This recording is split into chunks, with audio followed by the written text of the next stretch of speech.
আসসালামু আলাইকুম রহমতুল্লাহ ওবারাকাত। সুপ্রিয় এনএসি মিডিয়ার দর্শক শ্রোতা ভাই ও বোনেরা, আজ সকালে একটি হাদিস চোখে পড়ল। হাদিসটি আপনাদের সাথে শেয়ার করার জন্য খুব মনে ইচ্ছে পোষণ করলো, তাই হাদিসটি আমি আপনাদের সাথে আলোচনা করার চেষ্টা করলাম। হাদিসটি হলো, পিতামাতাকে গালি দিবেন না।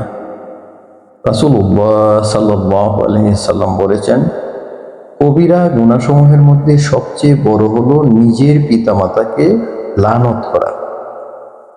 জিজ্ঞেস করা হলো, হে আল্লাহর রাসূল সাল্লাল্লাহু আলাইহি ওয়াসাল্লাম, আপন পিতামাতাকে কোনো লোক কিভাবে লানত করতে পারে?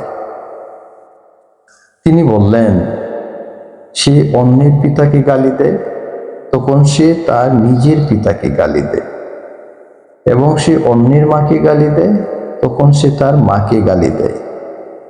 বুখারী 5973। সুপ্রিয় দর্শক শ্রোতা, আমরা সকলে চেষ্টা করব আমরা এই কাজটি করব না।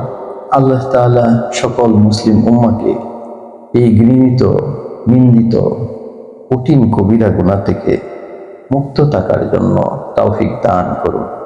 ওয়াকির দাওয়ানা আনিল হামদুলিল্লাহি রাব্বিল আলামিন। আসসালামু আলাইকুম ওয়া রাহমাতুল্লাহি ওয়া বারাকাতুহু।